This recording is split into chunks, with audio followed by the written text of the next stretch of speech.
For step 3 of statistical analysis plan development, we expand the mock manuscript that obtained from the second step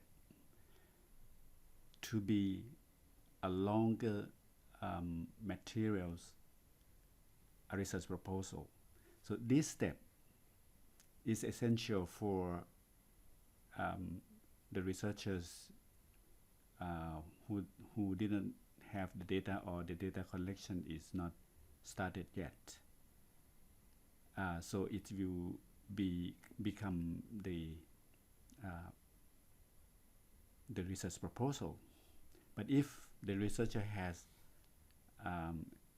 the data at hand in step 2, they can do a real data analysis and turn from the mock manuscript to be a full manuscript with the real results and ready to submit for publication. So in most cases, we expand the mock manuscript to a research proposal.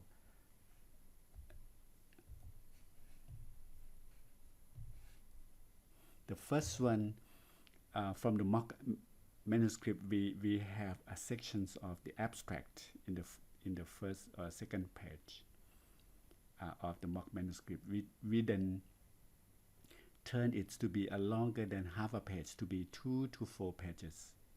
We call the protocol synopsis, just to allow the sponsor who have very limited of time to take a look. They can know all informations.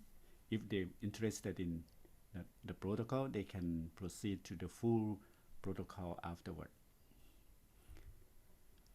The introductions of the mock manuscript remain the same, but in different heading in the protocol called the background or the rationale, and expand much more.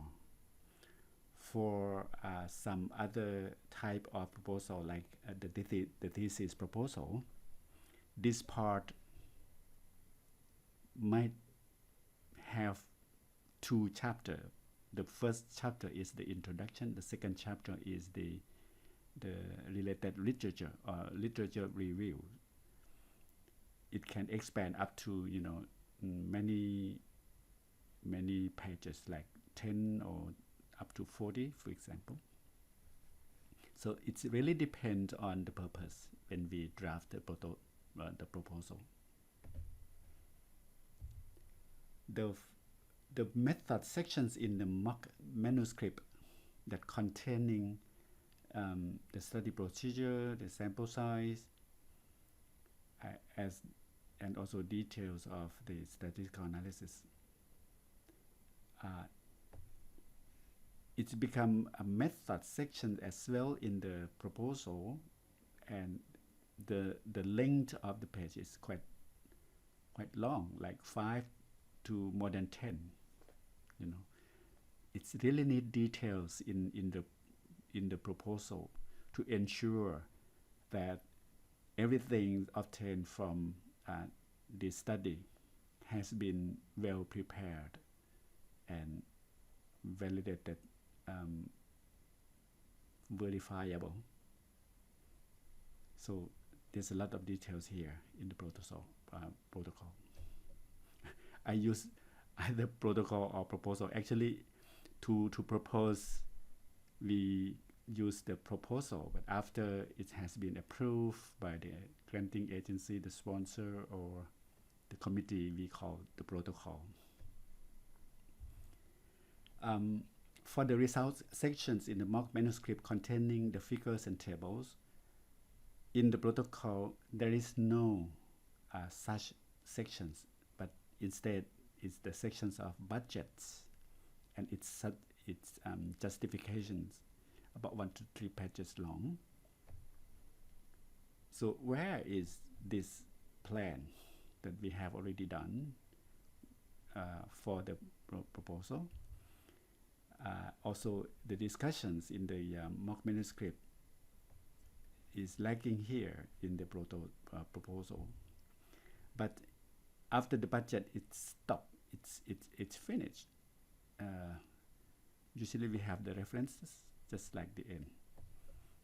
So all other we put in the appendix of the proposal. So some proposal have a very long appendix. In some projects that I involved, it has about more than 100 pages, for example, for the appendix. The appendix 1 usually contain the informed consent and the case record forms, or CRF. Appendix 2, I recommend the sample size justifications, which is a table that we calculate the sample size with the vary of some parameters there. As I said, in some global trial, it have about 100 pages for only appendix 2 alone, because the sample size means the cost, and it really need to be well justified. The appendix 3 then, containing the mock manuscript, the mock tables and figures in abstract in the appendix 3. So that is why if we plan well in the mock manuscript, which is drawn from a very promising mock abstract, you will have a research proposal that is really, really interesting, because all logical consistent throughout the materials and have a very clear tangible output if it finished, because it has shown a very well planned, like dummy table, and correspond to the methods that has been described in the previous sections in that proposal. Okay, so now what we have is a very good materials to start for data collections according to how to conduct the research described here. That's the plan. Now, if we need to do some other formats, we really need to consult the format required by the sponsor or the units that you're going to submit the proposal for funding support. After we have learned the step,